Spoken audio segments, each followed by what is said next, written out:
Hello, everyone. Welcome back to Bomber Banter. Dreamtime game done and dusted. Hello, chat. How are you, everyone who's here?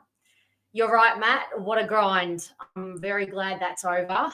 I think it's safe to say that we are very, very shit, but not so shit that we can't beat another very shitty side. So once again, we tick another team off the list that we should be beating. I think we just need to reconcile that we're not great, but we're also on the right track. Do you think that's safe to say? I think those two things can coexist. We're very, very bad, but it is still the right track. We're going to talk about our injuries at length because the injuries that we've had so far, I've been adamant, have just been bad luck. But now I'm starting to think it's conditioning because now it's becoming dire. And I'm not sure we've quite seen it like this for another team. Or maybe we're just living in the nutshell with the blinkers on and we're so focused on Essendon that we forget it's probably happened to other clubs too. But yeah, it is really concerning. And look, I think it's going to be something that tests the resilience of the group, the resilience of the coaching group.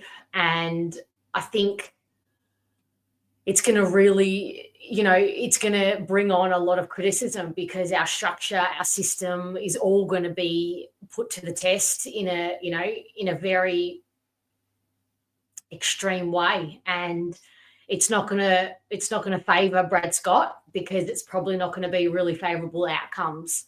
He's not got a lot to work with. We are going to be drained dry from our VFL listed players. We were saying on the team selection show, if another backman goes down, we are in strife. And lo and behold, Zach Reid. I can't compute that in my head. I can't compute the unfairness of it, what it means for his long-term longevity. I'm at odds with, I can't quite face it right now in this minute because it's depressing. And I think it's safe to say that even if it is a minor hamstring, Daniel, what is the goss on Reid, tightness or pulled? The club are saying tightness, but every time, or awareness, hamstring awareness, every time they say that, it ends up being a very long-term injury, and they're going to be ultra cautious with him. So even if it's on the lower grade hamstring, I don't think it's going to be any less than 4 weeks. So that's concerning. I'm putting the link into the chat to jump on and have a chat with me. Just come on and have a chat. Tell me how you feel. You don't have to say anything interesting about footy or structure or system. You can just pretend you're a doctor and tell me your take on the injuries. We have a newbie. My friend, Hugh. How are you? What's up? Long time no see. What's doing? Long time no see. First time debut, Bomber Banter. Yeah, I wish it was better. We suck. In a nutshell. No, like anytime we play like shit ass opposition, we just don't turn up. Like Yeah. we could play give 12 reserves and it would be 61 to 58. It's just so depressing. It's so I'm not a big fan of Brad Scott. I don't think he's bad, but I don't think he's great. Mm-hmm. I think we're heading for 11th or 12th again.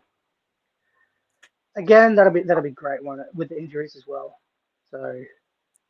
Do you mean 11th to 12th on the ladder? Yes, correct. Oh, well, that would Sorry, be. Am I being a bit cynical? No, I think we should finish. That's no man's land. I think we should finish worse than that. Yeah, but that's always where we finish. We're always in no man's land. We're not smart enough to tank properly. Yeah, this is at least true. That young guy, Angus, looked good. That Angus Clark. Angus is a good footballer name. He looks pretty good. Yeah, it is actually. Yeah. Yeah, I think he had I don't think you can ask much more from a debut, can you? 3 goals, got up and down the ground. He'd be feeling really good about himself right now, and I'm really happy for him. Yeah, he wasn't a high draft pick either, which is cool. Yes, like I think 39. Yeah, so hopefully Matt Rosen knows what he's doing. Yes. But yeah, we had no excuse. I mean, because Bolter, Nankervis, and Lynch weren't playing, so we don't really have any excuse not to win. I mean, sorry to come on here and just be like negative and just like. No, don't apologise at all. No, don't being apologise super at all. On your YouTube channel. Don't apologise, Hugh. That's what this is here for. It's not a space for everyone. It's not a space for everyone to feel like they have to be positive. If you don't feel positive, like you feel how you feel, and this is. I'm not coming on next week after we lose. Sorry. But that's when I'm going to need. That's when I'm going to need the support. Fair enough. What did you think? Are you going to the game next week? Because I know you're in Brisbane, aren't you? Yeah. Oh. Yeah. Are you sure you want to do that? I probably shouldn't. And I think I'm losing you. Can you move to a better... So you keep chopping up in a bit. Okay. I think it could be your Wi-Fi connection. I think we're losing Hugh's connection, but I think next, he makes a good point on the outs for Richmond. I did think during the game, how on earth did Carlton lose to this team? But they did have Nankervis and Bolt. Did Bolter play in that game, or Nankervis and Lynch? But still, Carlton shouldn't have lost to this team. And, we definitely did lose. Didn't lose tonight, but it was looking really choppy there in the first quarter. I had that, that sickly gut feel. Bomber Boy absolutely gutted about Zachary, takes all the gloss away from the win. Yeah, I have to agree, BB. It just puts that sickening feel. Yeah, Matt, a grind. Solid backline tonight and forward running patterns. How good was the backline? Really impressed. They stood up. Let's say the truth in that the forward line of Richmond were absolute babies, and second gamers, fourth gamers, fifth gamers. But another great tick for Ben Mackay. I thought he was great. And that's now 3 or 4, maybe 5 good games that he's strung together. So I'm really impressed with him. Millsy, thank you for being here. I thought the Dons were fine tonight, considering half their list is in hospital. Oh my God, we're going to be able to field a list. We're going to be able to field a team just from the injury rehab group. My God, absolute disaster. Craig, where are you? Hello, I'm good. I'm on the train, so I'll be quick. That's okay. What'd you think? I was nervous, but I thought the last quarter was really good. We just remained composed. Our defense held up. We gave ourselves plenty of chances, plenty of entries inside 50. Angus Clark, I think he's a player. I said it in the preseason that when I watched against the Bulldogs, he was really composed, and he really showed that tonight and come away with 3 goals. Yep. Yeah. How were the conditions? Because it didn't look like it was like it ever fully rained heavily. No, it may have been a little bit dewy, but it was pretty dry for the most part, I think. Okay.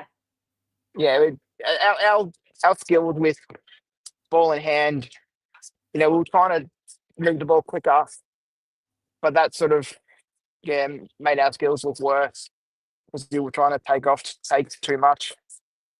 too much, and it was just. I think outside of that, we're all right. Take out the skills, I think we did all right considering. Yeah, I mean. And can I say thank God for Nick Martin and Sam Durham. Yeah, and Archie Roberts, I thought those 3. And Roberts. And Ben Mackay in the back line, he was strong. I think Pryor had a good night. Yep. I would give him a tick too. Yep. You're right. Yep. Yeah. So where do you think Paddy needs to get rid of the blonde hair. well, he was just, he didn't have it last week and he was a bit down. So I thought he may have done it for the purpose of trying to get himself up this week. I think I'm not on a good roll with the connections at the moment, but Craig is on the train. So his connection has been pretty good for train connection. I wanted to ask you, Craig, how do you think the Tigers got on top of us or broke even with us in the first half? I think in their defence, they were good at defending our ball use inside 50. We made it a bit easier for them. I think their ruckman really tried to outbody Goldie and it worked. But I think as the game went on, Goldie was a bit more stronger, a bit more fitter, and their ruckman sort of tied a little bit. So I think that helped us.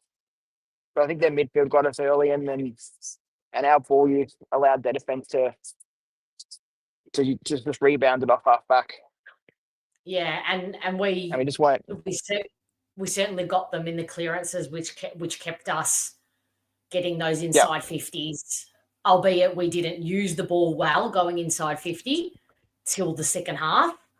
And in the first half particularly, we weren't able to lock it in and build that wall across half forward and half back. And the Tigers did really well, as you say. Yeah, and I think it helped once the Tigers tired a little bit too. That helped our ball, less pressure on the ball. So that helps a lot. Yeah, agree. What do you think these injuries mean? It means we put a bigger emphasis on the mid-season draft. It means we may play a Jack Johnson earlier than we may have wanted. It means we need to discuss our strength and conditioning. I know a lot is said about Murphy but I just it's can't. Do we get a someone to do an exorcism of the hanger in case there's something there, or do we have a black cat that roams around? I have no idea. It's becoming a question. It's becoming a real question that no one seems to be able to answer: conditioning or bad luck? Because I personally, you go. I think it's a bit of both. I think sometimes it is just bad luck. But it can't always be bad luck. Yeah, no, I don't believe in coincidences, and I think this can't be coincidence. There's got to be something in it. And Moby, you're right. It's our tools. It's all the tools going down. That has to be conditioning. It just has to be in my head. Yeah. That's how I make sense of it. I can't. I think it's hard because ACL you that's not necessarily conditioning. And then Jones, his was just an accident going for the mark. But Reed is a concern. Ridley's a concern. Yeah. So thank God for Mackay and Laverde. Yeah. Oh God. It's we're getting so thin. Like there's nobody left to actually bring in. It's like with Reed, I'm wondering whether, a couple of weeks ago when there was the big scare that he got injured in his back at training because Langford needed him in the back.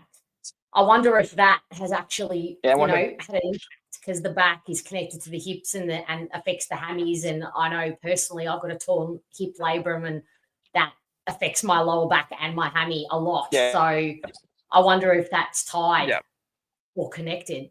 So it is definitely. And I wonder if Yep. It is. I'll head off. All right. Thank you, Craig, for jumping on. Love the commitment to jump Nice. on and have a chat. Get home safe. Good Will night. do.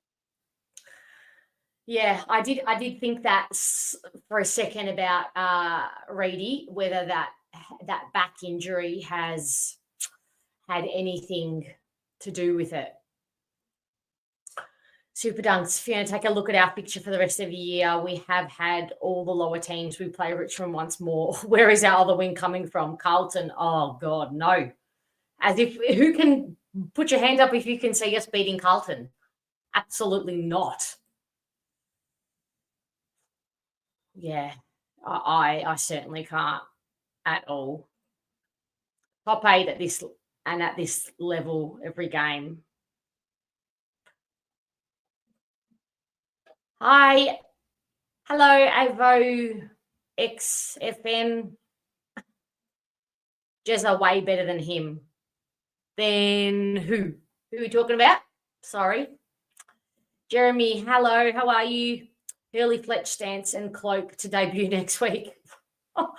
Again, I'm reiterating the fact that all these injuries are happening before next Wednesday, and that the rest of the year we are not going to have we're not having one more injury post the 28th of May.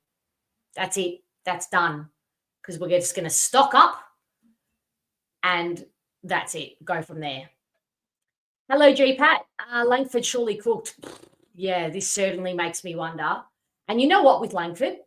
You know how I think it was Joe on the fan cams last week put it out there that Langford looked worried about his body. I'm a spiritual person and I fully believe that he's manifested that. He's manifested this to happen. That's kind of how it works energetically. Your mind and your body, if there's a disconnect, one will let you down, and what you attach your thoughts and worry and fears to kind of comes to fruition. So again, I don't believe in coincidences, and it's not a coincidence to me that Langford did that. He looked worried in the contest about his body. Get the injured right, blood the young, and right out the year. I mean, there's just no choice, right? What if they all go down? Is there a mercy rule? Do the AFL step in and give us more players? Like, has that ever happened where a team has run out of VFL players or players that are AFL listed? Chat, tell me, has that ever happened? I don't remember it happening from me being very into football. Could be wrong. Aside from our top-up year, found one with Clark. Yes, absolutely. He's a beauty. I told you all he'd be best of the bunch.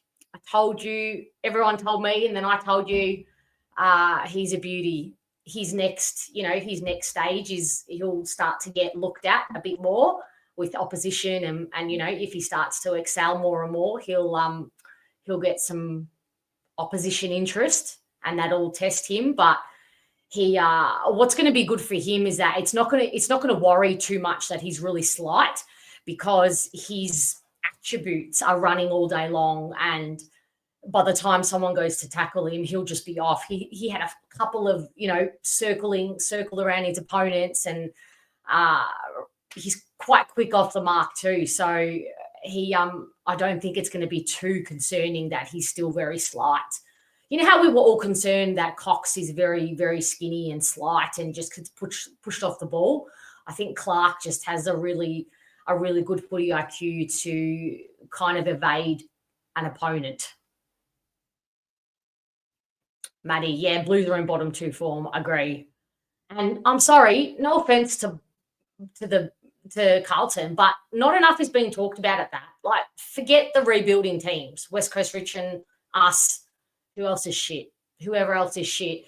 Like, not enough is being spoken about the teams that were, and even Freo, who some had in their top 4. I just do not get that. Jay Baggers, how are you? Simply too many injuries for all clubs. These high-performance coaches are worse than the Bomb. Wow, what a comparison. That's good. How did Carlton lose to the Tigers, you ask? Our matches last 2 quarters. Yes, your second halves have been deplorable. Although, I have to admit, I don't think you've had a shocking second half for the last few weeks. I think it's been, a whole game thing, not quite like it was against Richmond, being down 41 points and then having such a bad second half. But yeah, like, with respect, I rated Carlton. Now, I even had them in my top 8 at the start of the year. I just don't think enough is being said about their fall or where they are in their football. Hey, Felix, Angus Clark knows how to play footy. He does. He has the IQ. And you know what? I'm going to say this, Matt Rosa, not that you're listening, but if you are listening or if you hear this, the new prerequisite for every Essendon player that you draft is footy IQ. That's all that matters. Footy IQ. I don't need to elaborate. Everyone knows what I mean. For those of you who don't know, Felix from Everything Essendon and I will be doing a live 8:30 at this stage, Wednesday night, post the mid-season draft. Felix is an absolute pro when it comes to knowing all the players who are out there and on the market. And you'll be able to ask questions in the chat and we'll go through in detail all the players we take. I think it's going to be quite a long list. And when I say long, 3, 4 is quite long for this kind of thing. So feel free to jump on and join us. That will be good. I'm really looking forward to that. JW, thank you for being here. Is it bad? I think Langer's getting injured might actually help us. Our forward line looks better when it's smaller and more mobile. I don't think it's bad. I think it's a good argument. I don't know that it's necessarily him, but I think somehow we have to get 3 smalls. Tonight it looked good with Kako, Gresham and Guelphy when they were all kind of at the ball, and that's when we were able in the second half to keep the ball in our forward 50 and not allow the Tigers to get it out, because those smalls, it was all a bit clunky and it wasn't very skillful, but at least the pressure was there and we were keeping the ball in and causing a ball up or a turnover. So I don't think it's bad at all. Troy, how are you? Take the win, Dons. Yeah, I mean, we will. Hey, Zach Merritt FC, jump on the chat and have a chat. I know you were here last week and I didn't quite get to you and then you disappeared. So jump on. I want to have a chat. Scott confirmed Reid felt a tight hamstring, so took him off as a precautionary measure. I don't like that. I mean, I don't trust Brad Scott when he says that. He's gotten literally all of them wrong when he says anything about an injury in the press conference. Literally all of them wrong. So I'm preparing for the worst.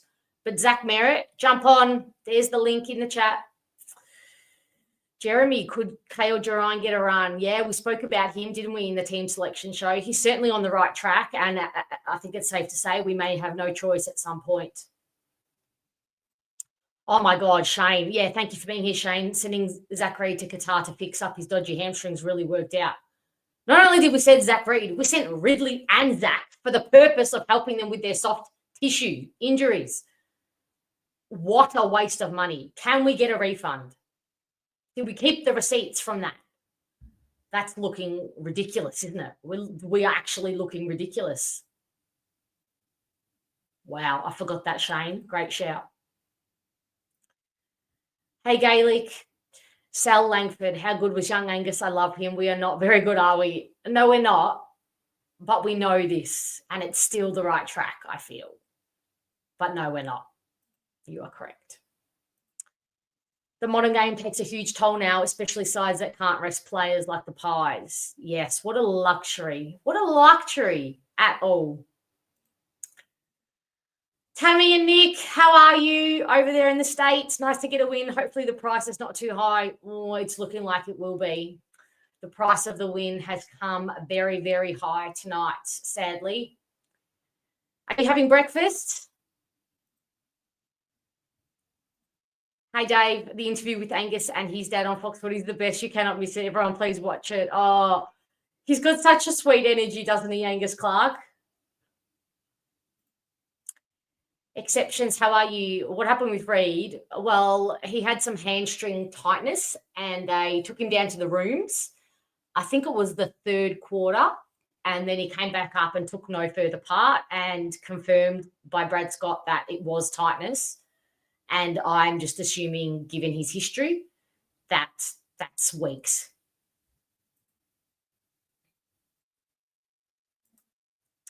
Langford hasn't stretched out since coming back. This seemed inevitable. Yeah. Well, playing youth is refreshing. Awful that we've been forced to through injury, but that's football. It is. But this is very strange. This is beyond strange. I'm still waiting on somebody to tell me if another team has ever had this in the first half of the year. We're not even halfway through a season. And we're going to, that blooding 12 debutants this year is looking very, very likely. Hi, Robert. Thank you for being here. Thoughts, Fiona, on Setterfield and your best 23 as a Blues fan. You have a great show. Good luck with the channel. Robert, thank you so much. I appreciate that. And you, that means so much. Setterfield this year has been fantastic for us. He is one of a kind in terms of our midfield and what we have in that space. The biggest question mark for him has been his body and whether his body can hold up. And so far, so good. I think he is one of our more, unconditional players, and I love that. I certainly think a team like Carlton could use him and Matt Kennedy at the moment. But yeah, question marks on his body, but so far so good. And he'll probably have to wait till the end of the year to get his contract news. But I would say that I think he deserves it. Thank you again, Robert. I so appreciate you. Hello, Brett. How are you? Did you have a good night at the footy? Safe to say. Yes, you enjoyed that, Brett. I'm happy for you. Hope you had a good night. Kako needs a runs in the twos, not getting much out of him right now. Oh, I could not disagree more with you, Bomber. Boy, Kako is doing everything he can with what he has. He's getting the best out of what the team is giving him, what the delivery is giving him, what his chemistry with the other forwards is giving him. He and Caddy are almost running to opposite spots on the ground. They're almost running in each other's spots. So we're kicking high on top of Kako's head instead of allowing him to crumb balls, but he's the only one down there. Is Caddy pushing himself or running too far up the ground too much? I know we love his taking that upon himself to get in the game and to provide an option, but maybe we just got to say, hang back there and just bring the ball to ground. And you and Kako just hang back, just hang out down there and just use everything that you can. If you can't mark it, if you're not strong enough to mark it, Caddy, bring it to ground and let your mate go to work. So I think Kako, if he's not, he's pressuring as best he can, and he looked better with Guelphy and Gresh around the ball with him. The best footy IQ from that draft haul is yet to be seen. Zach Johnson is awesome. Oh, all right, take this one to the bank. The best footy IQ so far, and I rate Clark with very good footy IQ. So that's something to be very excited about, guys. Very excited. Yes, looking forward to it. Felix, can't wait. Peter, how are you? Real sad from his personal perspective as well as our structure that Cox is back in concussion. Very sad. It's very sad that, this is probably going to really jeopardize his future. And it's not worth it, putting it simply, if it's going to compromise your future and your health moving forward, it's certainly not worth it. But yeah, you're right. It's very sad. Not much more I can say. Peter could have used even just his presence in the back line. Sorry, who are we talking about there, Pete? Is that in terms of Cox, are you saying? Shane, how are you? Xavier Maguire said on show 7 about Zach Reid when he was sent to Qatar. They found out that his left hamstring was shorter than the hamstring on the right leg. Okay. And what does that mean? Was there any more, is there any physios in the chat right now? Joe, how's the game? Not a physio, so definitely can't answer that question. If that explains why Zach Reid is as unfortunate as he is, then I guess that means that there's no helping him, right? If I don't know of any surgeries that can stretch out hamstrings potentially. I'm happy to donate mine. It's never been pulled before. Now, it's never been tested before either, but if it's going to allow him to play, I'd happily donate one of mine to him because he has been the shining light for us this year. And it just sums up Essendon of 2025. Zach Reid going down again. Langford, we spoke about it the other week. He didn't look confident. Well, bang. Self-fulfilling prophecy. It's come true. He's out. Guelphy, I don't know exactly what he came off the ground for as well, but it's just rinse and repeat. Rinse and repeat with the injuries this year. So the longer the season goes on, Fiona, make sure you're warmed up because we might be getting called up soon. The longer this keeps going. Like I asked the chat earlier, Joe. Like, what has it ever got to the point where you use every single one of your AFL list of players and you run out? Because at this rate, we are going to run out. Yeah, it's actually insane, and bad luck has to turn. Like luck has to turn. You can't have constant stream of bad luck. So if it means that we're using up all of our bad luck in the first half of the year, hopefully that means the second half is a bit more optimistic and positive. We won tonight. We won, and it wasn't a heart-in-mouth game, which is, I guess, a positive for us, right? Like us winning by more than a goal or 2 goals is a rarity. So I'll take that gladly. Of course, us winning was certainly, almost a must-win game, considering all of their outs. And you could see that they were really missing those experienced players, and they completely petered out at the end and were out of legs. And we still had the run. We still had the overlap. We still could find open players in space. But the IQ thing, Zach Johnson can't come in quick enough because I've had enough of low IQ football at Essendon. That's probably been, apart from injuries, low IQ playing has got to be the most infuriating thing that we've seen out of Essendon. So many times we had a kick inside 50 over the head or missed target or wrong person to select or maybe taking too long to make a decision or second guessing yourself and then cutting back into traffic, turning the ball over. Really, we let go of a 50-plus point win tonight, just based on poor decision making inside forward 50 and forward of centre. So, I guess when you consider it that way, that really it should have been around 50 points. They were gifted a few things here and there, but I'm just going to try and take the positives out of tonight and not dwindle and think about the negatives because I think they're going to be staring us in the face over the next 4 weeks.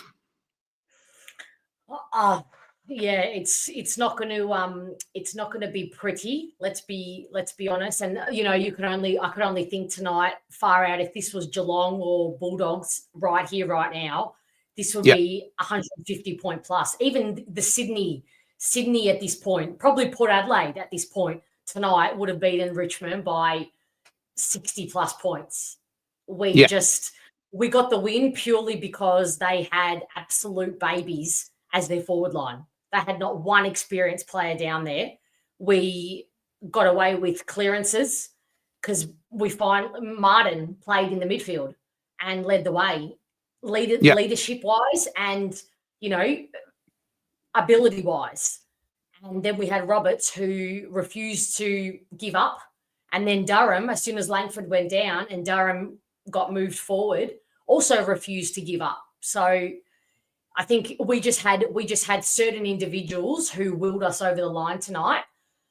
But the part that I didn't enjoy, as much as I highlighted those 3 players that I loved. I hate nothing more than a front running player. Yep. And we had a few tonight who in the second half when it had turned a bit, all of a sudden were great. We started to get a bit of energy from them, bounced up and about, celebrated after their goal.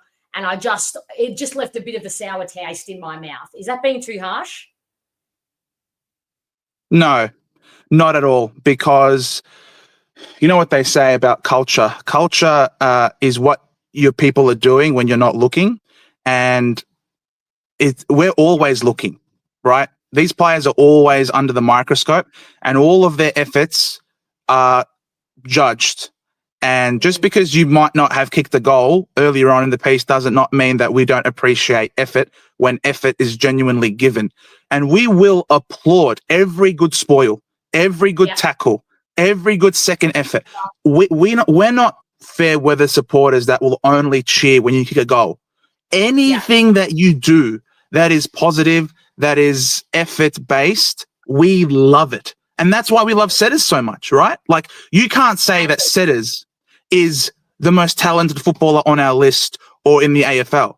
But you see him go out and do the nitty-gritty, and he puts his body on the line week in, week out, and it's nothing flashy, but we love him for it because he's doing all that he can. When you're selecting and picking and choosing when you want to go, that is a culture that isn't fully invested in, and that is a player that really should not be given games to play on the field, because all it takes is one or two lapses or lack of commitment, because it's all system-based defense these days. You get caught out, and it doesn't matter who you're playing.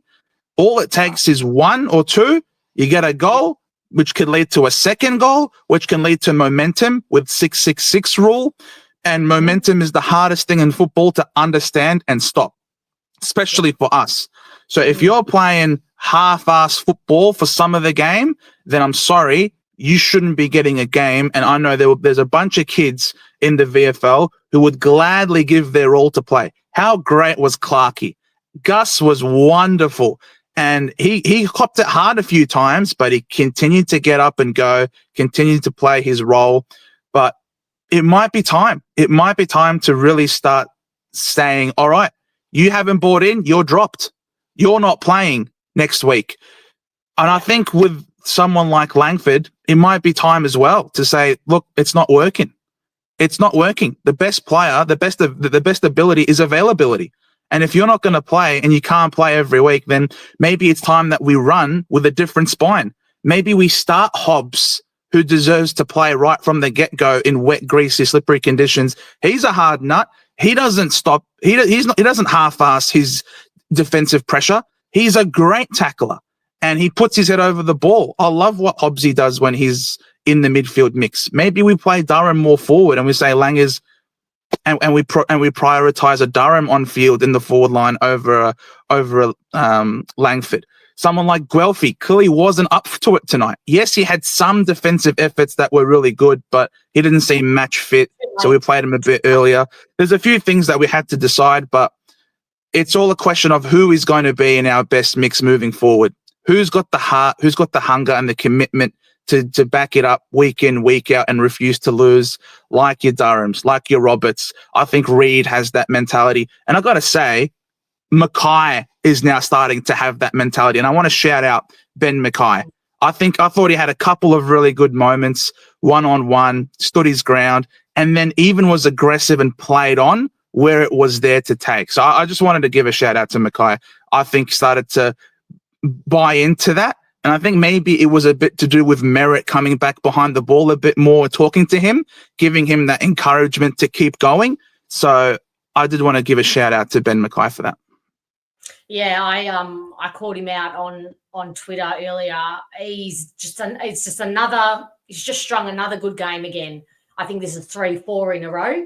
And he looks strong in his conviction, in his body. He's using his body. He's powerful. He looks confident in his ability.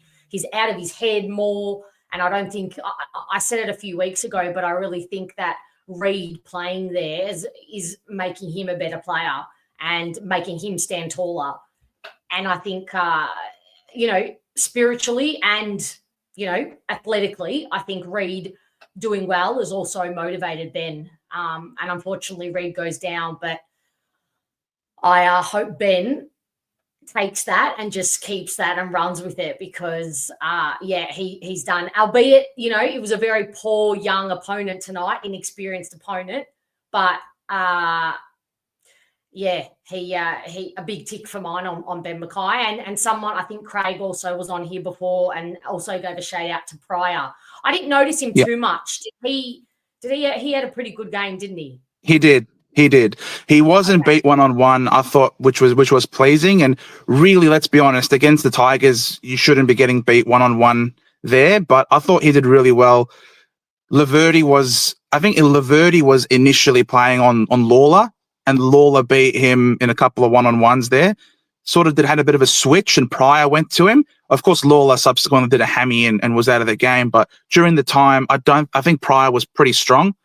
Stuck to his man, was not lagging behind, which is something that we've been concerned about. He was going step for step with players. He was getting into the right position. I'm not sure how much of that was courtesy of pressure on the ball carrier, but I did think that he had a very solid game as well. And a lot of their goals came from outside 50. You know, a lot of their goals were long bombs, outside 50 into open goal square where we were set up pretty aggressively. A couple of free kicks that were given. So they didn't really have too many goals. That was as a result of a defensive breakdown in our back line. They maybe had a 1 or 2, but for the most part, I thought the back six stood up quite well, as they should have. So still, regardless, you were supposed to do what you did, and you did it. So well done for doing that. Forward line, bit more of a mess, but that's been the case for the entire year, hasn't it? So, and I mean, like, finally the back line was getting some continuity and some chemistry, and we were hoping the forward line, you know, and that was finally, you know, clicking, and now all the soldiers are falling down back there. What is it going to take for this forward line to get some, is it more personnel or structure? I definitely think it's structure. So many times we were really clustered. It wasn't, we weren't spreading out and creating a lot of space. I felt like it was very clustered, and so many times we found ourselves kicking towards the pocket because that's where Caddy and Wright were, and they're both jumping for that mark. And because Caddy is just so athletically gifted, God bless him, you know, the way that he's able to follow up with his ground ball work, he might have stuffed it up in the air or might have missed the mark, but he would end up roving from the pack again.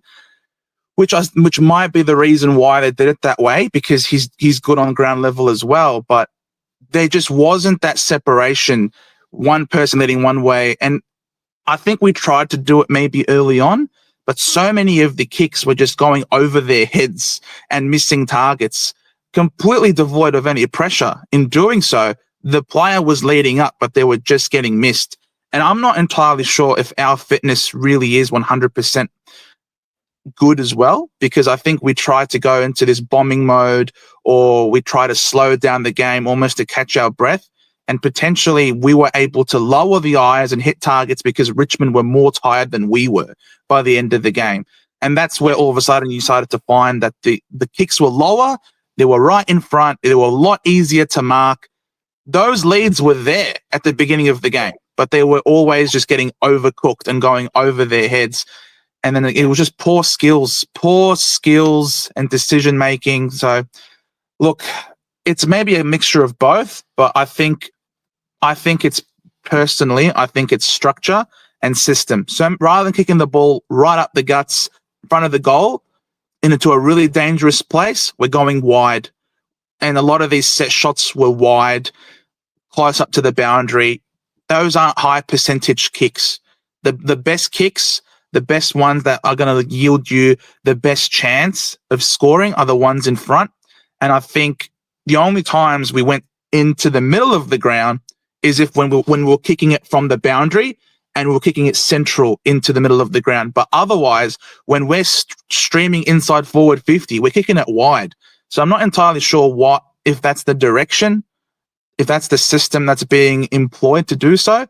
I would have much loved it if rather than having one person go wide, another person lead up, like Kako had a couple of great lead up passes available to him, but they didn't take it. They instead bombed it long inside forward 50 or to the pocket where maybe it's hard for them to see him because he's so small. maybe he has to wear brighter boots. Maybe he has to dye his hair a certain color, or maybe he needs the peroxide in his hair as well, so his teammates can see him. But I think it's mainly system, personally. Yeah, look, I think Anthony just saying in the chat that he thinks it's continuity in personnel. My gut says that's the case, but it could be a bit of both.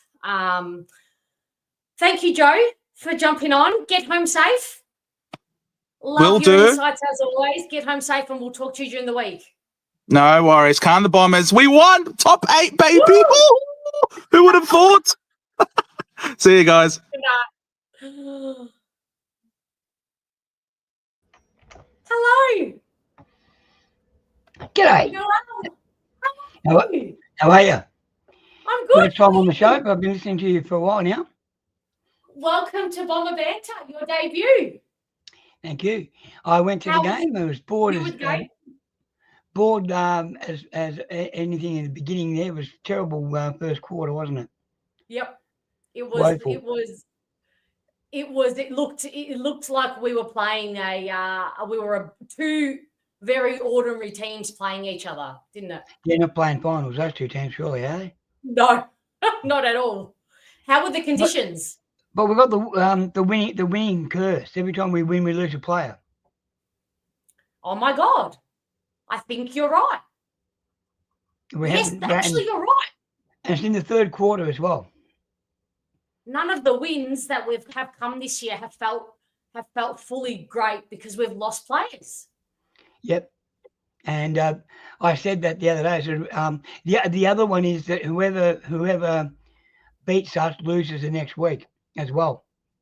I think that's happened most of the time too. Oh, really? Okay, yeah, I haven't been checking that. Yeah, notice the Swans lost after we beat them, but if they beat us, they lose. I think I'm right on that. Okay, but I wanted to run by the some of the players that are out of contract. Yeah, talk to me. Yeah, maybe make a decision on where you think some of them lie. Yeah, let's talk about it. I think Pryor played his contract today. It was probably his best game. He was quite reliable. He's one of them that's out of contract. There's 5, I think, that are definites. Okay. The rest, I think you've got Draper and Brian will definitely get contracts again. Mm-hmm. Pretty sure. Reid was out of contract. I think he'll be fine. Mm-hmm. We already signed Edwards to another deal, so he's no longer out of contract. Mm-hmm. The other one out of contract, I think, was that I was looking at was Perkins. I think he might. I know that Centerfield is out of contract. Yeah, and the coach likes him, so I think that's your 5. I think Laverde's under the pump. Can't see him being trade bait though. No, I think last year St Kilda apparently had a sniff around Shield and Laverde, and it's looking like we maybe should have kind of done something then, because I don't think either of them have any trade value. And I think Menzies will probably get a 1-year deal, because then they'll palm him off to Tassie. Do you think? Well, I think because we are a bit short of small forwards. I think, and if they get rid of Shield, then he's probably a spot. Yeah. He may not, but I think what might save him is he might end up going to Tassie anyway. So I can't see him going to another club for a year and then going to Tassie. So he'll probably get a year's contract and then they'll farm him off to Tassie. Dylan Shield won't get another contract, I don't think. No. Yeah. And I think Goldie is probably, depending on what happens Wednesday. If we pick up a ruckman on Wednesday, then his chances are probably pretty slim. Only because it'll kind of determine. I think it'll with the ruck. I think it'll determine on how good that ruck performs for the rest of the year. If that ruck turns out to be a bust, then we're probably going to need Goldie, because who knows if Draper's going to come back the same. Brian. Yeah, But Vigo's out of contract as well. Oh, yes, of course. I forget about. Do you think he'll get another contract? Surely. Well, would you keep a 35-year-old and delete a 19-year-old? I don't think that's very smart. No. So I think Vigo will probably play towards the end of the year. Yep. And we'll see. His brother's quite a good player. His brother plays at Port. Port, yes. We should try and see if we can reunite. We should try and see if we can get his brother and also Zach Reed's brother from West Coast. Yeah, and there's also another Dersma. Yes, that's right. And I think apparently he's a better option than the other one. What do you think of Dersma's game though? I thought he was a bit up and down. His last 3 weeks he is 100% effort, and I love that about him. Unconditional effort, but sometimes he's working so hard that he's so tanked by the time he gets to the ball or the contest that he'll sometimes turn it over. Sometimes maybe good, sometimes maybe shit with his disposal. Yeah, he kicks under the footy. When he kicks the ball, he kicks under the belly of the ball, so it sort of floats a lot. I've noticed that a bit. Okay. The worst, I thought Perkins had a terrible game. His first half was terrible. He missed targets so many times. He was out of position so many times. Yeah, and Perkins should be a good player by now. He really should be better. He should be a good player by now. Yep. Simply put, that is you put it perfectly. He should be better than what he's showing, and it's more about attitude than ability for me. I think that's part of that. And being played out of position doesn't help him either, I think, from time to time. Would you prefer to see him in the midfield, would you? Yeah, I think so. But then we've got so many midfielders, haven't we? Yeah, I think he should have been subbed today. I would have played Hobbs instead of Perkins.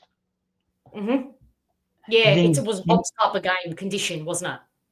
Yeah, and I think it's a better option due to the fact that Perkins' form hasn't been good. Langford getting injured is probably a blessing because he gets a break now because he wasn't doing anything. No, he wasn't contributing the last couple of weeks, and he wasn't going to get dropped. So, but why? Why wasn't he going to get dropped? Because they don't.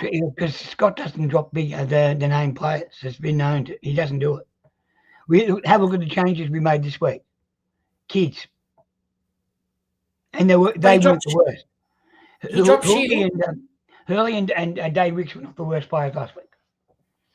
No, but he did drop Shield, so that's good.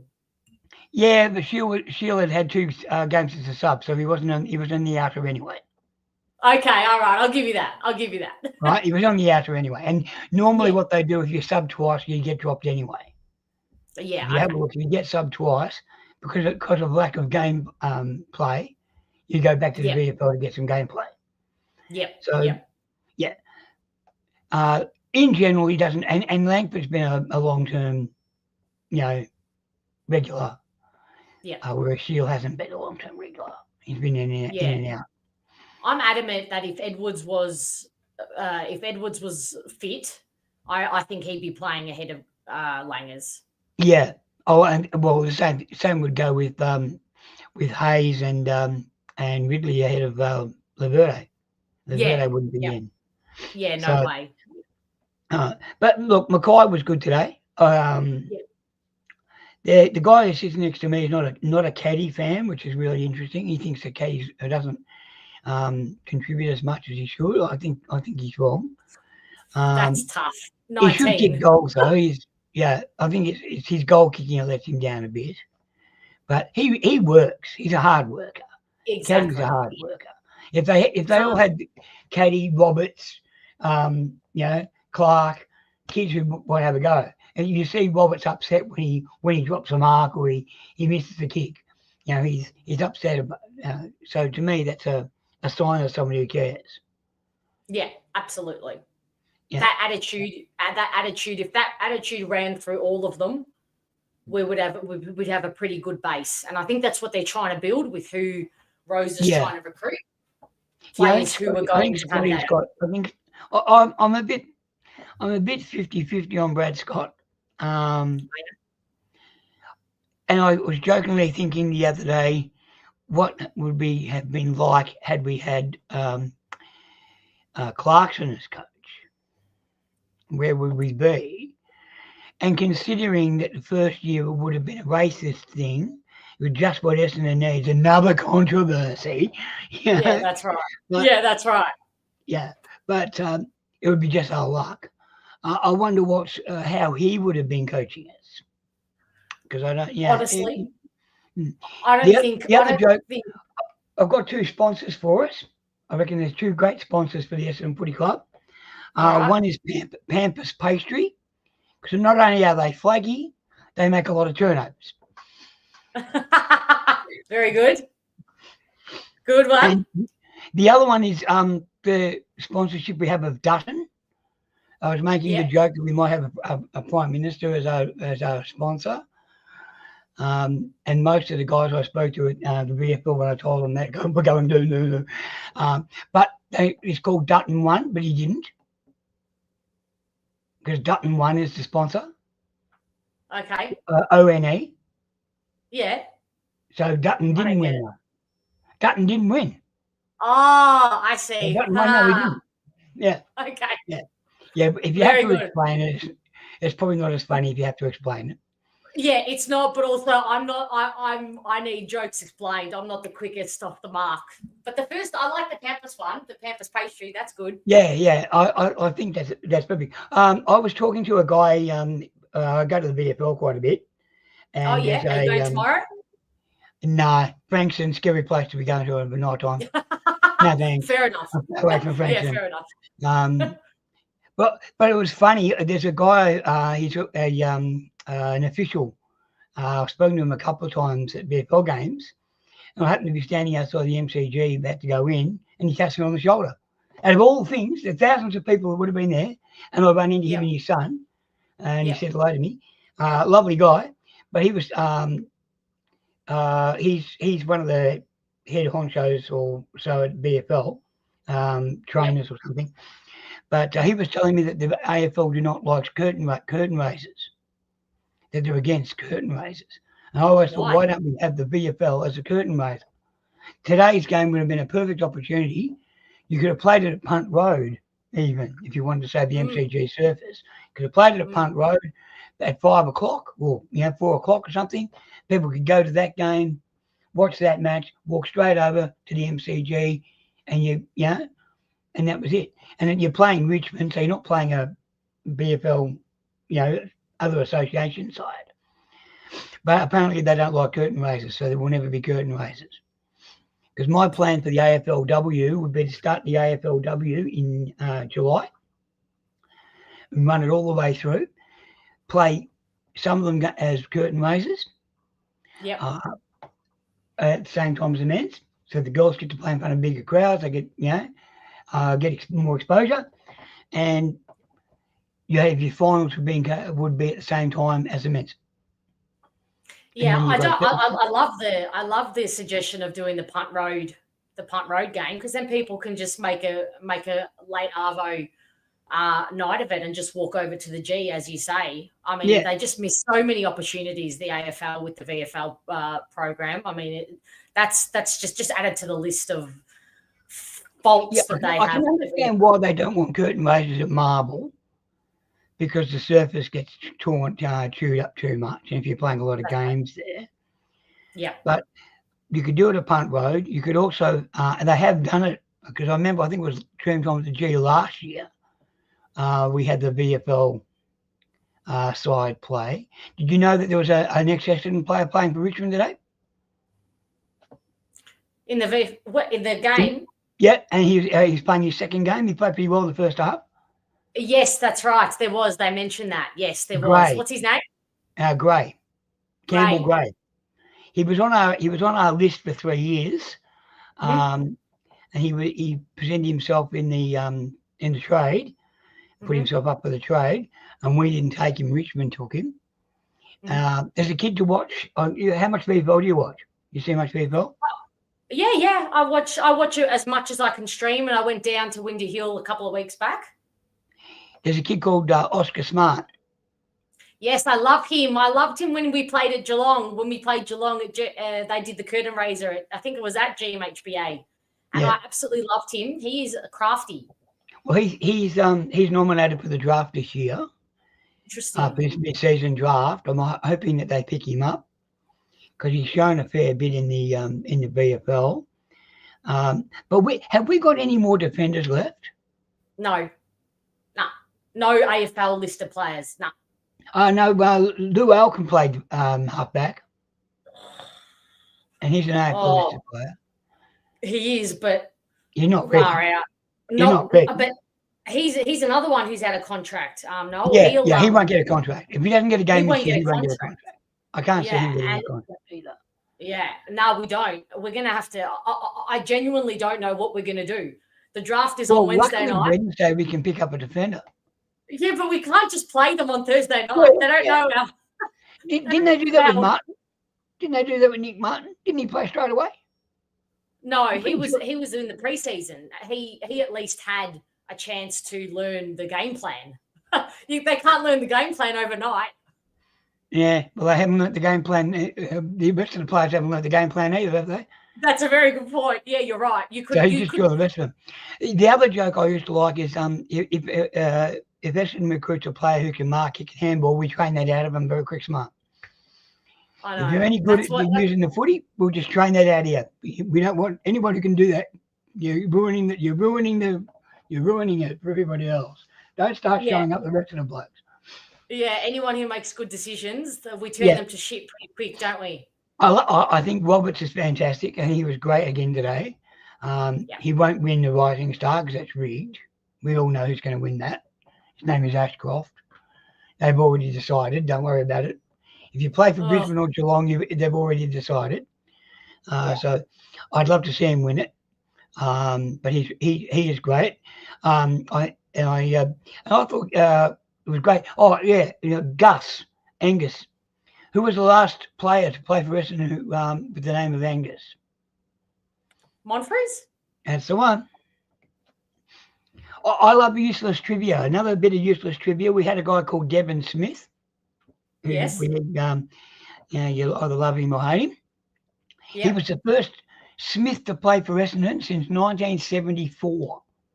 Wow. You would think the name of Smith, which is a very popular name, he was the first one. There was a guy called Ray Smith who played in the 1970s, formerly a rugby union player, and he played. He ended up at Melbourne as well. The other bit of trivia I like is that we are, I think, currently sitting at, since the Sheedy era, 45, I think it is, players whose last name have begun with H, who have played at senior level. And that's a lot, yeah? There wouldn't be too many other clubs would say they've had 45 players since the 80s with the last name starting with H. But I think S is winning now. This is the trivia I look up when I've got nothing else to do. That's a good hobby. Yeah, no, it's great. Yeah. Come to Bomber Banter and share. Come to Bomber Banter and share all the trivia. That's great. Thank you so much for joining. Weird trivia. And stop shouting at me, Devon. Yeah, how good. How good. Which umpire was it? Was it Ray Chamberlain who said that to him? Yeah, and it was used by a YouTuber as well, who had Essendon. Essendon. Yeah. Is he still around? I haven't seen many of his videos. Herbertron, is that who you're talking about? Yeah, Herbertron, yeah. Yeah. He's pretty active on Twitter, but I haven't seen him around on YouTube too much. But I know he watches the fan cam. So if you're watching Legend, it's great fun. Those videos are great. Well, thank you so much for jumping on tonight. Thank you for giving me an opportunity. Sorry, my house was a bit messy, but I just got home. I haven't cleaned anything. Don't even worry about that. Feel free to absolutely jump back on anytime. Have loved your contribution. You're not always on live when I'm able to get on. So, but I watch you in delay or whatever when I get home. I appreciate your support. We are doing, Felix and I are doing a Wednesday night mid-season draft. After the draft, we're doing a live. So I might try and jump on for that one. Yeah, you can come on the chat and just ask some questions about it and see. We'll talk about who we pick up. So Yeah, thank you so much. We're needing defenders now, so I think it's changed a lot, hasn't it? From what we probably were Defenders, thinking right? about.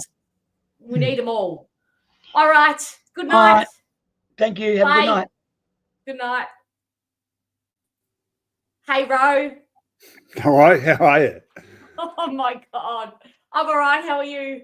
I'm all right. Now, just before we start here, if we get this glitchy thing again, tell me, and I will do something different because it's annoying for me as it is for everyone else, I'm sure. And also, big thanks to the Melbourne City Council traffic division or whoever it is that funnels traffic out of the G, because it took us, I don't know, an hour and a quarter or something to get home.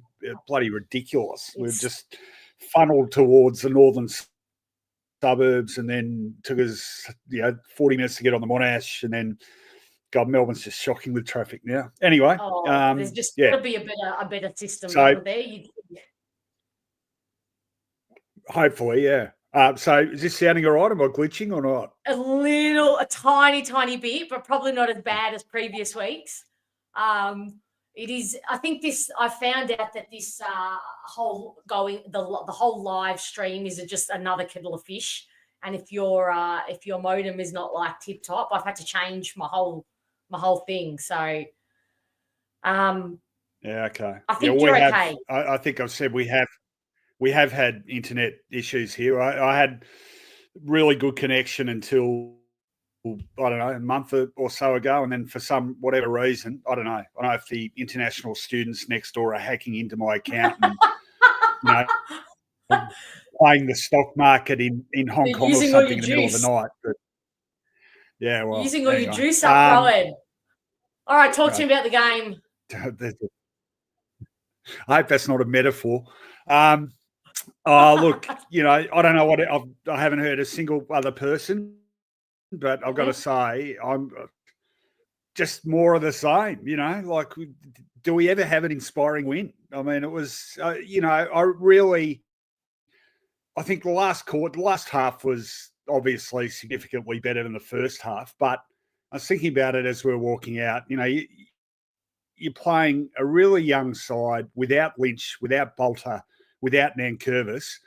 The very least you should be beating them by is 23 points, and, they, in the end, I wasn't sure, like, I think Essendon lifted appropriately, but I think they also really fell away a bit. And, being at the ground, you probably did get a better view of this, the way some of their younger players really just couldn't keep up with our guys at the end. And our extra sort of size and conditioning, in some marking contests, we started marking the ball in defence a lot more. I thought the midfield, which had been dominant anyway, sort of really started to flex its muscles. And then, of course, the longer the game went, the more Merritt and Caldwell sort of came into it. And a Merritt, like, we all know what a superstar he is.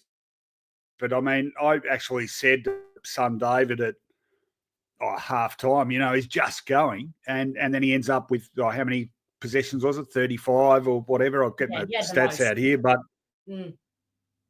he was really significant. And so when you think about who Essendon's most influential players were, they're those types that, if they all play well, Essendon's probably a reasonable chance of maybe getting a win. So, Merritt, Caldwell, Durham, I thought was terrific. I actually thought he was probably I thought he was fractionally better than Martin, as good as Martin was.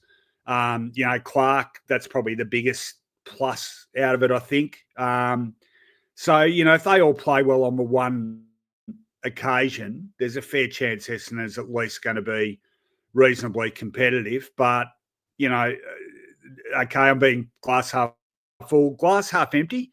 Am I allowed to swear on this thing, or would you rather I didn't? Yeah, absolutely. Okay, well, our skills are fucking appalling, in a nutshell. Great. And it's I'm so over that chronic lack of skill, and I don't know. you know, I think I feel like the club is as frustrated by this as anyone else. But 100%. why do certain players' skills never improve? You know, it's. I was saying to I was talking to the guys that sit near us at half time, and like I can remember, and you know, this is how old I am. I'm constantly going back to I remember this and I remember that, but I remember when Terry Wallace took over coaching the Western Bulldogs at the end of 1996, and they finished right down the ladder, and they were seen as one of the most, you know, sort of mediocre, poorly skilled lists in the competition. And I remember talking to Plough about it. You know, they just drilled and drilled and drilled skills over a whole pre-season, along with game plan and stuff. And there was probably you know, even then it was a less complicated game, so maybe you could do that a bit easier. But the skills of some players just improved, you know, tenfold over the course of the summer. Why don't we see this with Essendon players? The same culprits. It's also decision-making, but I feel like fundamentally it's the skills. And the thing that I really noticed tonight is this, you know, like everyone else, I don't enjoy the game style we pursue, you know, that possession-based, slow build-up. It's okay to play possession footy if you have the requisite skills to make it work and you can get that final kick inside 50 to hit a target. But there was one example tonight, I think it was the second quarter, build up around the southern stand side. Painful. It felt like it took about 2 hours. And then that final kick, I think Perkins might have been the target, missed him by 5 metres, ball gets turned over and they go bang, bang, bang, and Ralph Smith kicked the goal for them. So it's sort of like, yeah, anyway, I'm rambling here, but it's sort of, I find that so frustrating. Yeah, you I promise you I'd let you know if you're glitching, and you are glitching again, Rowan, but just on. Right, okay. I'm going to, all right, I'll go off. I'm going to use my phone and see how we go with the phone, all right? Yep, no worries. I'll jump all right. back. All right, let's go through some of the comments while Rowan changes gears, and hopefully we can get some better connection for him. Hey, Scott, how are you? Caddy was looking at the bench a lot. He's done a lot as a young player. Yeah, absolutely. I completely agree. I think we're all being really harsh on him and expecting the world. I thought Jonathan Brown had absolute rocks in his head when he was saying that as a group, a fraternity, an Essendon fraternity, we're expecting too much of Kako and Caddy. But I can see that now, how supporters are reacting and their opinions on when they don't shine for, 2 hours, the supporters turn on them already. So these kids are 19 in a dysfunctional forward line with questionable delivery inside 50. So they are doing exceptional for the position we're putting them in. That's what I would say. Then I was on the money with the right goal tally. Was I? I'll take your word for it, Richard. My big ginger, what's with his goal kick, set shot goal kicking? He's snapping them beautifully, but all of a sudden his set shot goal kicking is gone down the toilet. I don't know. He needs to get back on the set shot for goal. But his tackling around the ball tonight was, again, incredibly good, and his presence incredibly good. So he had a good one in my book. Oh, you'll jump on the next one. Was at the game with work, so I felt I missed a lot. Fair enough, but I'm holding you to that, Zach Merritt. I want to have a chat. Purpose is the Fiona's warehouse, not that she used Primos. Absolutely not. I have made a puff pastry from scratch multiple times. It's an absolute pain in the ass. Takes a million, zillion, gazillion years. Would not recommend it, but the taste is chef's kiss. Absolute chef's kiss. The AFL only care about TV revenue. Yeah, that was in relation to the VFL discussion. Absolute, just disgusting. Yes, curtain raiser, Snazzy. How are you? Yes, that's what we're talking about, the curtain raiser. Hey, Top Fix, thank you for being here. Rick and Reed is still a chance to be fine. Oh, geez, you are positive. That's the most positive comment of the night. That is as hopeful as anyone can get. I don't mind it at all. He does need a new gig. Old Noel needs a new gig on the stat, coming at me with the useless stats. All right, let's try Rowan again. All right, Ro, let's see if this is any better. All right, testing. 1, 2, 3, 4. Yeah. Yeah, so far so good. You know what I wanted to say on the skills and Yeah. how everyone is blaming and how everyone says Brad Scott's game plan and system is useless and shit. Yeah. We have such bad skills that what game plan is going to flourish with players who cannot nail the fundamentals. All right, you're glitching on me now, but I think I know what you said, and I'm really glad you said that, because without wanting to kickstart a whole new coaching debate, this to me, you have just touched on for me the fundamental issue about Essendon's coaching situation, right? And this is what I keep saying, right? This whole, sack Brad Scott, whatever. What is the point of changing the coach right now if, albeit a better coach, has an inadequate group of players? So if you're a person who thinks we should change a coach to another coach, and am I still going all right, by the way? Just give me the thumbs up. Yeah. If you believe that this group of players is good enough to take Essendon anywhere substantial, then I accept your thing. Okay, I don't agree with it necessarily, but I accept why you would mount an argument that we need to change the coach. But if you don't think this group of players is good enough, and I honestly, I'd be staggered if more than 10% of Essendon fans did, because it's palpably not good enough. If you don't think this group, is good enough, why on earth would you change the coach now? Now, if I'm going to, I don't want to be seen as the minister for supporting Brad Scott, but I am a big supporter of him as coach at this point in Essendon's path. And that is because he has the strength of character and personality to shut out all the outside noise that goes on around the club. And as we've seen this week with the Paul Little thing, and I'm happy to talk about that, there's still that stuff going on all the time.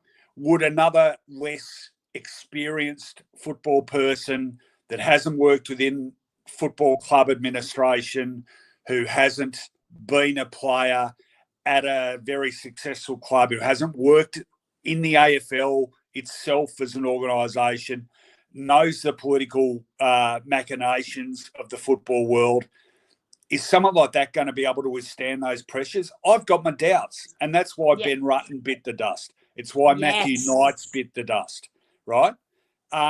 So to me, the most important thing at the moment is stability, right? This group of players isn't good enough. Brad Scott, he's never going to say it publicly. Of course, he's not going to say it publicly. The administration's not going to say it publicly because they don't want people to drop off. But they know this group of players is inadequate in its current form. Doesn't mean, maybe half this group can't be part of a really successful premiership winning list, but that's going to take several more years and several more drafts to acquire the necessary talent. And until then, we have to, in my view, stay the course with this coaching group, certainly this administration, and even the playing group.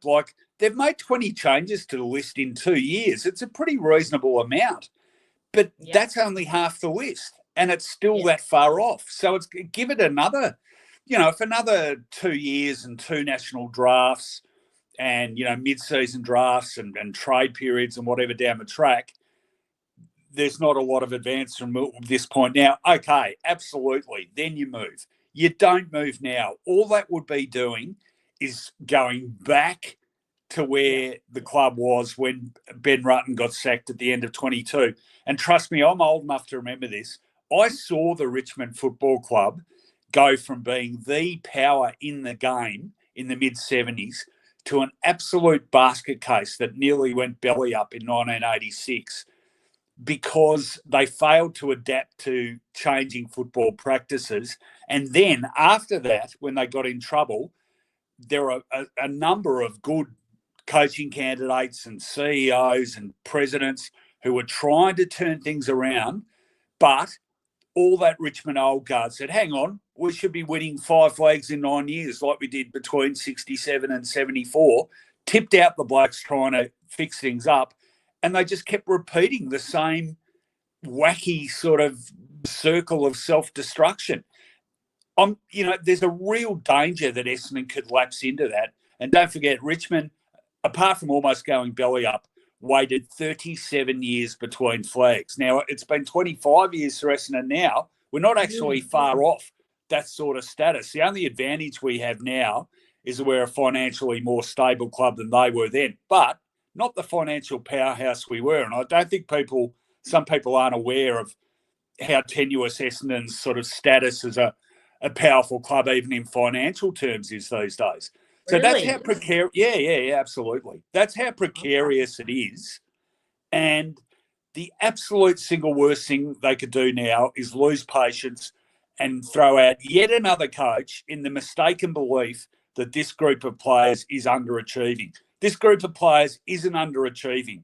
The fact that they've actually won 6 games, is it, out of 10? And 6 of the last 8 is absolutely remarkable to me, because it's not a very good side. Yeah, and I was watching, and having this channel has kind of forced me in a good way to kind of be more of a devil's advocate and think of where other people are coming from with their arguments and not be too one-eyed in the way I actually fully believe.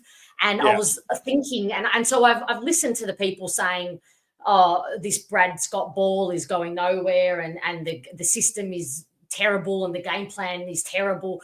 And I watched the Bulldogs and Geelong last night, and I watched Collingwood's game, and I watched their game plans, and I think to myself, okay, so if Craig McRae had the Essendon's list, if Chris Scott had Essendon's list and did their game plan with Essendon's list, do people fully believe that we'd be up in the top echelon? And there can be no one who says that they think that.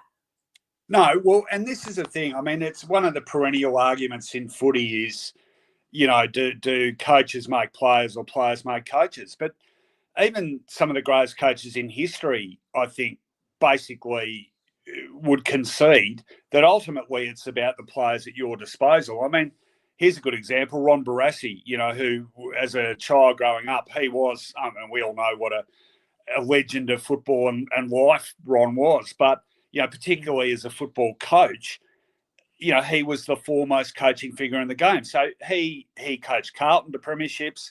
He went to North Melbourne and won them their first 2 premierships, always got them into the finals every year, bar his first year over, an 8-year period. Then he goes to Melbourne, back to his old club, and it was supposed to be, the prodigal son returns, now Melbourne's going to be successful.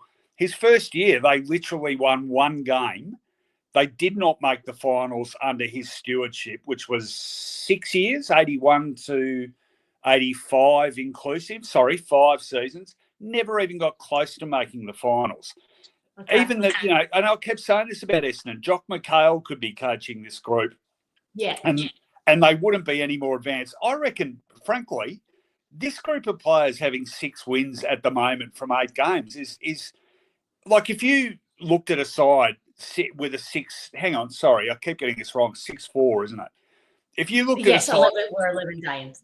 Yeah. If you looked at a side with 6 wins now from however many we've had, it's 10, isn't it? We've played 10.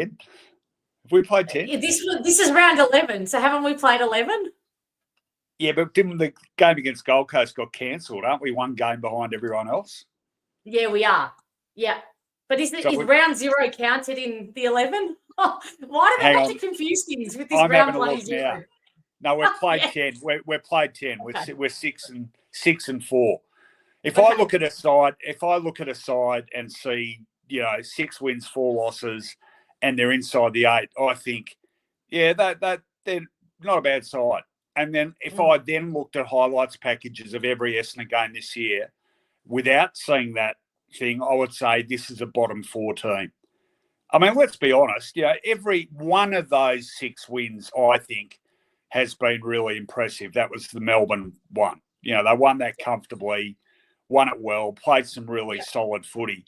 Every other win has been a struggle and a slog, and has had periods where they've looked terrible.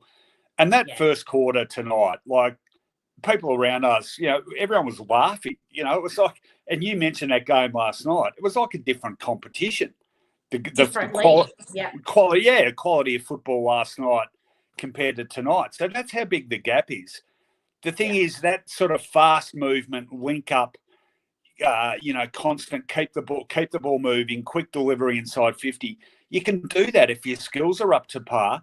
We can't even hit targets when we're slow and stagnant and waiting for an uncontested mark. How are we going to do it on the fly with people up our clacker when you can't.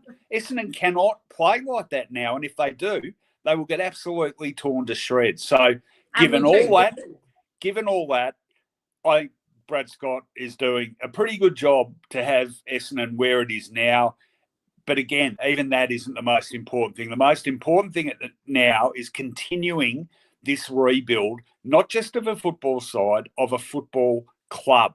And that means bedding down values and principles and some integrity that will last the distance. Now, if you wind me up here, I'm happy to go on a rant about Paul Little, because I was so angry about that the other night. That's going to be my next thing. Two more things I want to bring up with you before we let you go. First thing is, on team selection night on Thursday, Scooter and I really fired up about the whole Caroline Wilson going with what she did and caveating it with saying, I believe, so she covers herself. Yeah. The first question is, that was based on a comment that Paul Little had said to her. And you could argue, people are arguing that, Paul Little didn't even say anything. But he did say, I think Hurd would be a great coach. And my comment was, he should know better than to even make comments like that, because he knows better than anyone where that kind of thing goes. So I want to know, and what people in the chat want to know, is who has leaked something else to Caro, and if they have, and if they haven't, is she just going by that one comment from Paul Little? Okay, there's a bit to unpack here. I thought, I think Caro knew that the Hurd potential coaching thing almost certainly wasn't going to happen. However, Paul Little's comments to her or to the program opened the door for that speculation to happen. And if you're framing a ladder of culpability with this story, he, for me, is way up on top, because he's been president of the club. He's been a public figure in other spheres of life, business. He knows how this stuff operates. The comments he made were absolutely open-ended about his own involvement and leaving the door for others to come back on board as well. Now, I don't think that's even necessarily been leaked to Caro, because I was hearing this same stuff about Paul Little getting back involved with the club around the time of the board election last November and December. It was it was hardly a secret. I think people who, care about Essendon and talk about Essendon a lot of people were hearing this. I heard from several different sources, Paul Little's getting itchy feet, they're agitating, they're rounding up the troops, right? So, well, I got a text from a friend 3 weeks ago. 3 weeks ago, he sent me a text and said, I've got a mate who just told me Paul Little's planning a coup takeover. And my reply was, that is the most ridiculous rumor. How random is that? And then 3 weeks later, here we are. Yeah. Well, I will say this, right? I don't care how much money he's tipped into that club. I don't care the service he's given that club. If he is going to do that sort of crap now, he is putting his ego above the interests of the club. And it's that very sort of thing that has helped take Essendon from being a power to a club on its bloody knees, because of people's arrogance and their ego and their insistence on having a finger in every pie. Now, you've had your go, Paul, I don't, for a minute, well, maybe he's watching. He should be watching, because it's a great concept. But, Paul, if you're watching this, give me a ring and I'll tee off at you for 10 minutes because it's shithouse what you did. It's effectively helping undermine the current administration, which in good faith is trying to fix the club.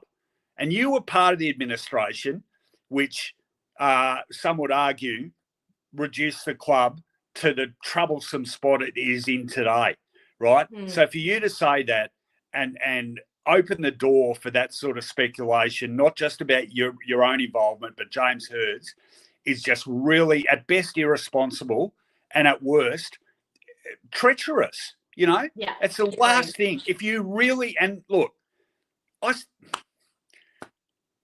the hell else? Like, I think some people are aware I had a pretty animated conversation with Adrian Dodoro several months ago.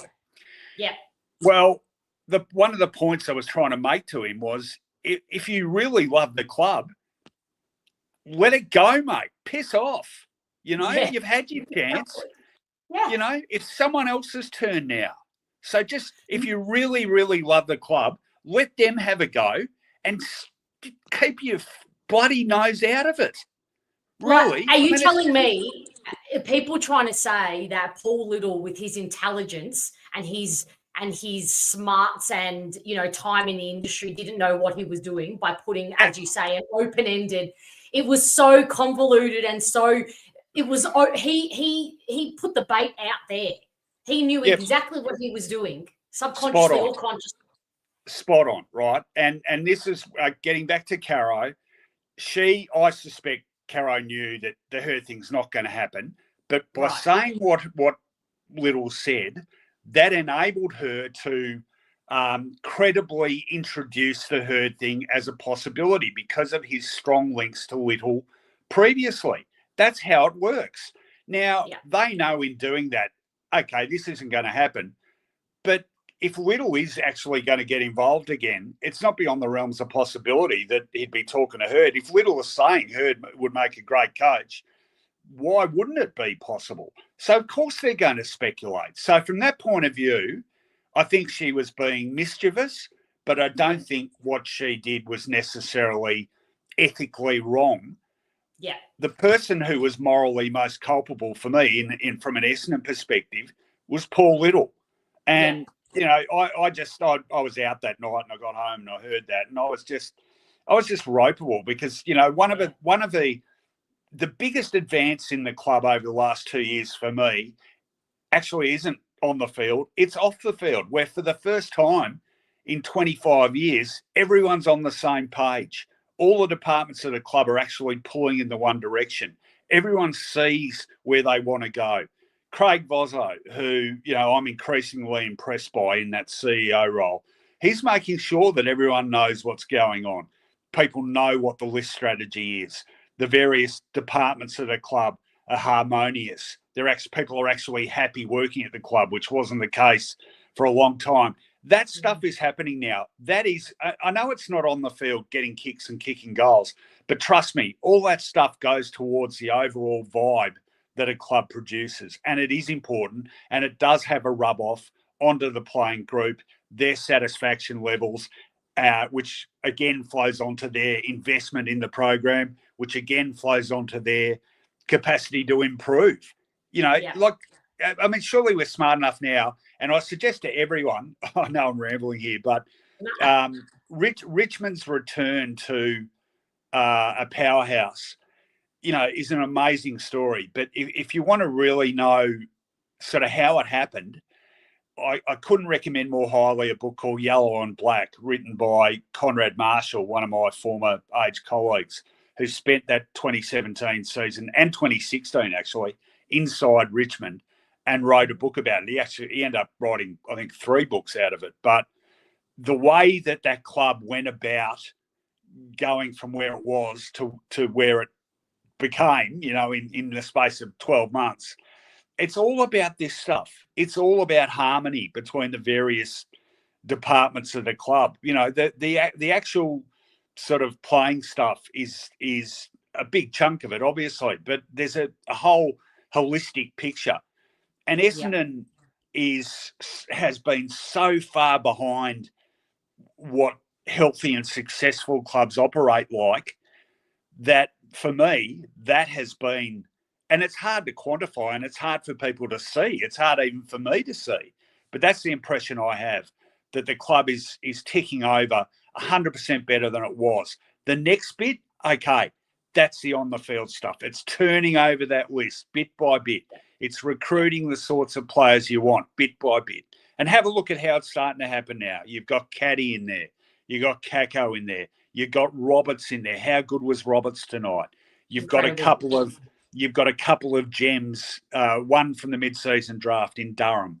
They're the sorts of players Essendon needs. Those hard as nails, not too many peaks and troughs in their performance levels, consistent, good attitude, emotionally invested in the club. I'd suggest there's still a fair way to go with getting a whole list like that. But the process is underway. So what could be more disruptive to that and worse to that process than to tip out the bloody coach who is helping pull all that together? Makes no sense to me. And if people who are still now saying, oh, we need another coach, you're barking up the wrong tree.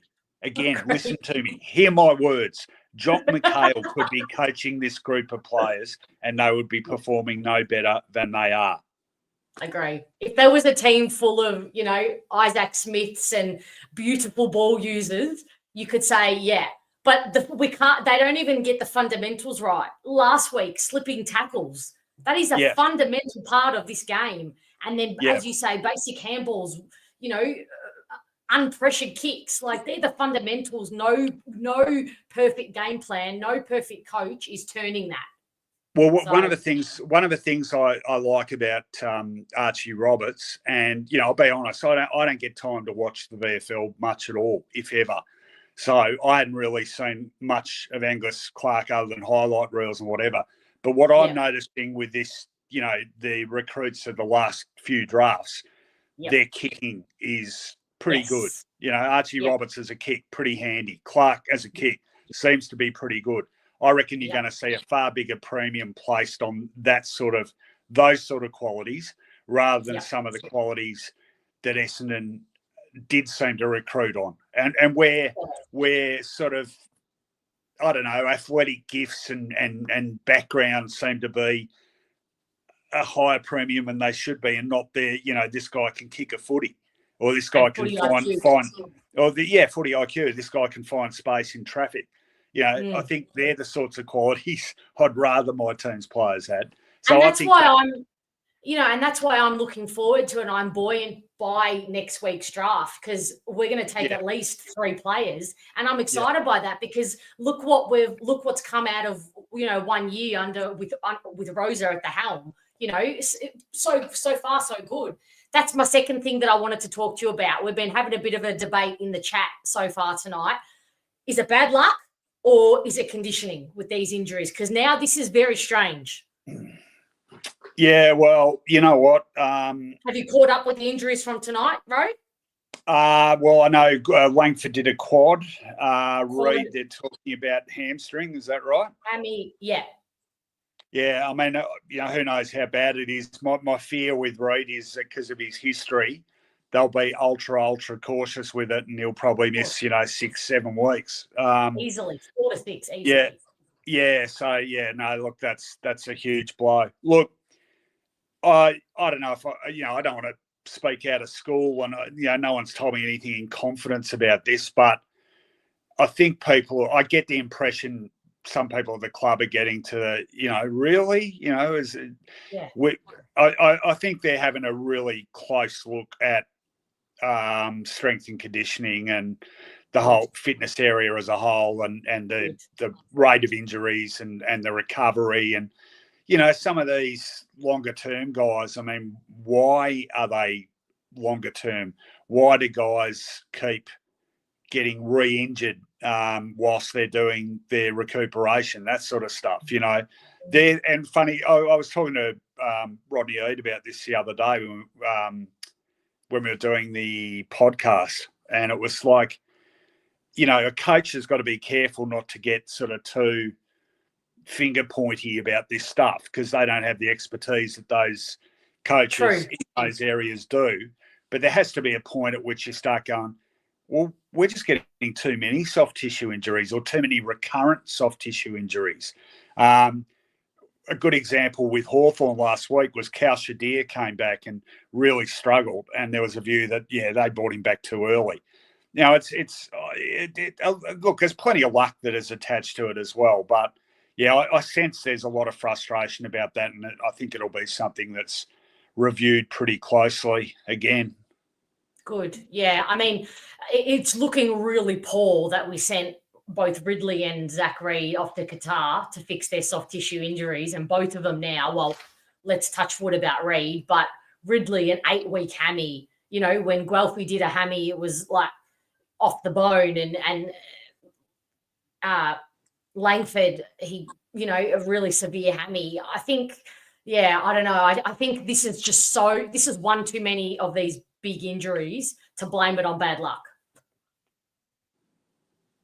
Yeah, sorry, you just cut out the end there. But one thing I'm noticing this myself, not just Essendon, but across the board. It doesn't feel like 10 years ago when guys did hammies, it felt like 3-4 weeks at most. I feel like now with across the competition, when someone does a hammy, it's more frequent that it's sort of 7-8 weeks than a couple. Yeah. So I don't know, are guys doing them. It's the fine tuning of these guys now gone up so many cogs that when they do tear a hammy, it's a bigger tear. I don't know. It's like I have to ask my daughter Andrea actually, because she's starting to do. She's doing sports science. Well, that's perfect. Yeah, we want to know the science behind it. If anybody in the chat is a physio or EP or anything in that realm, let us know, because this is the good thing is that, and I keep saying it is happening all before next Wednesday, so we can use all the knowledge of injuries we have right now and take sufficient players to fill their positions.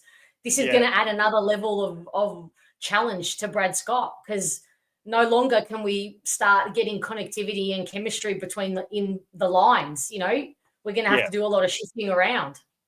Oh, absolutely. And look, I tend to be not even a glass half empty person. I tend to be a glass never had anything in it person. But my advice, I've been using that gag for about 30 years. My advice to supporters of my ilk would be, brace yourselves, because I reckon, who have we got the next 4 weeks? Brisbane. We've got Geelong. Freo. Brisbane, Geelong. We've got Freo in Perth and someone Carlton. else. Carlton, the King's birthday one. So, look, it's going to be tough, but keep your eye on the bigger picture, and that is that long-term development, the harmony around the club generally, younger players getting games into them, players, debuting, whether they've been forced into debuting players or not, they're debuting. So, those are the sort of gains that I think are going to end up defining 2025 rather than necessarily ladder success. And like I said, 6-4. Geez, I tipped Essendon to finish, I think, 13th. So, 6-4 and currently 8th. It's probably better than I thought they'd be. And again, like I said, if you just looked at how they'd played, how can this side have won 6 games? So, take what you can get, I think enjoy it while it's here, because it's about to go downhill, and don't get too comfortable. Don't get too comfortable in that 8th spot. Yeah, I was trying to say that diplomatically, but she's about to get messy, I reckon. Yes, she is. Well, thank you so much, Rowan. I think we've nailed the connection. It's been perfect since you got onto the phone, so I think that's the way to go moving forward. Yeah, I'll do that. What the best thing has been that I've been holding it with my hand. I've actually managed to keep it reasonably still the whole time. So could be great. I think all of us have just been absolutely glued to everything you're saying, so I haven't even noticed too much jiggling. So thank you for that. What's on for the rest of the weekend? Are you working, doing games, or? Yeah, I'm not. I don't. Last Saturday, actually, I was doing the boundary for 6PR Perth station at Collingwood, Adelaide, and I got absolutely soaked. I'm not doing. not doing that this weekend, so it'll just be wall to wall watching the games. The weird one tomorrow, Carlton GWS at 12:35. There's two games at Marvel tomorrow. The Collingwood North one tomorrow evening. So I don't know what's going on there. That is weird. Okay. And then Sunday as well. But basically just watching a heap of footy, getting Uber Eats. Living the dream, Ro. Absolutely living the dream. For those of you who don't know, you catch Rowan on Footyology. He does a podcast with Rodney Eade, as you all should know, ESPN. And is it 3AW? I write a column each week too for Australian Community Media, which is like the regional papers. Subscription only. So you keep me feeding the kiddies by buying a subscription to. But subscribe to Footyology too, because we're independent media, and we get by on the smell of an oily rag. We're not a big aspiring corporate monolith like yourself, Fiona. So which is exactly. Which is why we love it, because you can say what you truly believe, and you're not answering to anybody. You don't have to shove the rag in your mouth. You can actually say it how it is, and that's where you shine. I'd like to say I never did that anyway. But yeah, look, I'm my own boss, and I say what I want to whom I want when I want. So and we love it. Yeah, no, well, I like being able to do it. So thanks for having me again. And thank you so much, Rowan. We'll talk to you soon. I know everyone's loved it in the chat, so we'll talk to you. I'll talk to you during the week. No worries. Go Bombers. Good night. Bye. See ya. Well, it was great having Ro giving some truths, isn't it, chat? What's happening? You're all chatting about, I can see you all listing some players. I'm not exactly sure what that was in relation to, or what question. Durham had 12 score involvements, huge. Yeah, it's interesting. He has such a dynamic presence in the forward line, doesn't he? He's had so many jobs the past few weeks to sit, defensive jobs to sit on opposition mids, that we don't get to see him much in the forward line. But he's a bit like Martin, getting him ahead of the ball. They are just dynamic and they make things happen. You just know with some blokes, even when they do something good, Laverty in the last and the butchering happens. Exactly. I said all last year, everything Laverty does, he does 6 things to undo that one, 6 bad things that undoes that one thing. That's my big thing with him. Hey, Nick, how are you? Definitely can't blame Caddy or Kako. Yep, they can't help it when they kick it over their heads constantly, unless Caddy's a bit taller than Tipper was. Yeah. You just constantly see the ball flying over Kako's head, and he does this thing, and he just watches it fall into his opposition's hands. Dave, Ginger is thinking too much thinking. That's on his set shots. Yes, get out of your head, Pete. Get out of your head. Chris, I only saw one time where a Richmond player lifts his elbow to get a high free. That's a positive. For Richmond or for us? Simo, how are you? People don't like Scott, but who is there better that's available? Yeah. And I would argue, what magical game plan is there available? If you don't agree with the game plan, okay, tell me a game plan style that this team can play successfully in the modern game to go up against the likes of Collingwood and Geelong. Top fix. Reckon most supporters knew we'd be going into this year developing. You say that, but there's a lot of whinging and doomsday on socials. So possibly not. Hey, Snazzy Shoes, remember Ross Lyon refusing to go through the hiring process at Essendon? I'm so happy he's not our coach. Same. And on a smaller scale, Clarkson as well, as Noel brought up, that whole racism saga, that would have been disastrous for our club at the time of him coming in, just in terms of, destroying some semblance of stability that we were trying to get. He took leave from the club, and just at a point where we were trying to get stability. So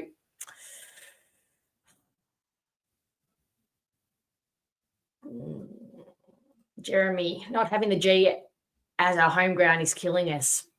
Interesting. Yeah, I know a lot of people agree with that. I don't know how much of a difference that would make. Is that because you think, you feel like players need more experience playing at the G because that's where finals and the grand final is played, or what's that in relation to? I'm sure that's what it is. I just also have a very soft spot for Marvel Stadium, so I'm happy to have Marvel Stadium as our home game, home ground. She's petering. We're overperforming for the youth and injuries we have, and that skewed people's assumptions. We're going to get smashed. Hawks were smashed in 8 games in 2023. Yeah, you're spot on. It's absolutely skewing. Absolutely. Scotty, how are you? I would have taken 6 wins for the year. Yeah, I agree. I mean, I don't know where some people estimated 10 or 11. I think I saw a lot of people saying we were going to be at 10 and 11. I think we'd be lucky to get 8, maybe 9 without injuries. If we didn't have the injuries, I'd say differently. Yep, definitely. Hey, Rumi, how are you? Thank you for being here. I'm very close to being done with Archie Perkins. Yeah, I didn't enjoy, speaking of front runners, I didn't enjoy that side of him tonight. So it kind of takes the shine off his second half for me. But that could be, I could be being harsh. I don't want to be too mean.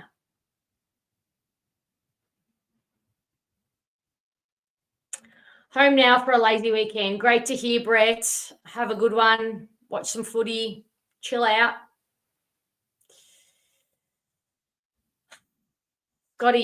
Scott said they aren't sure if Reid actually has a strain or slight tear. Reid felt tight and they took him off as precaution due to his history. Yeah, as I said earlier, I don't trust Brad Scott's medical opinions in his post-match presses. I think he's 0 for 10 out of 10, however many press conferences he's done. He's not got one right. So I'm just, in my head, Reid's missing weeks. And if he doesn't, bonus. He is great. It's because he's passionate, and that's why we get along, because it's just passion and just love for the club. The best time for me, the best time was at the OG Footy show. Yes, after they turn off all the cameras and speak their minds because Channel 9 took our phones. It was off the record. Oh, wow, I didn't know they did that. That's cool. So nobody could quote them because there's no proof that anything was said. Hey, Mark, how are you? 2 bottom 4 sides slugging it out tonight. Yep, exactly. How are you, Pete? Goldie was elite in the ruck. Yeah, I think he bullied in the end. I think he bullied Samson. I think Samson really tried to take it up physically to him early, and he was giving away some high free kicks. But I think ultimately Goldie had was given the midfielders first use.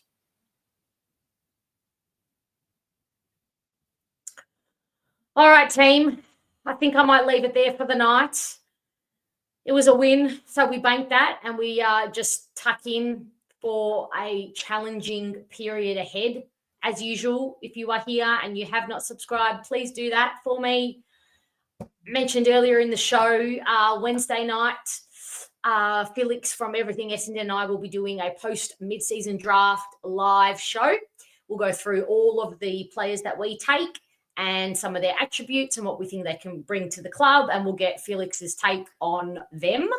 As usual, you'll get the post-replay review Monday night, Fiona's forecast Tuesday night, and then see you all for the live on Wednesday night. And then we play Thursday night. So, oh my God, you are going to be sick of me. Very sick of me. I apologize in advance, but I appreciate you all so much. I cannot express how much it is a shock to me that there was 150 plus of you in here tonight at one point. I hope you're all enjoying the channel, and there's only bigger things ahead. So, share it, pass it on to all your friends and mates. And we had some newbies on tonight joining the fan cams, and that was absolutely wonderful. Makes my heart very happy. And obviously loved all the regulars. I hope more of you get the bravery and courage to jump on and have a chat. A lot of you have promised me, so I'm going to hold you all to it. Hope you all have a really great weekend. The weather's not looking too crash, so it's looking like a nice weekend to watch some footy. And all of you that have kids sports and Oz kicks and things like that, I hope you rug up because it's going to be cold. Alrighty, team. We'll leave it there, and I will see you Monday night for the pre-recorded post-replay review. Good night, everyone.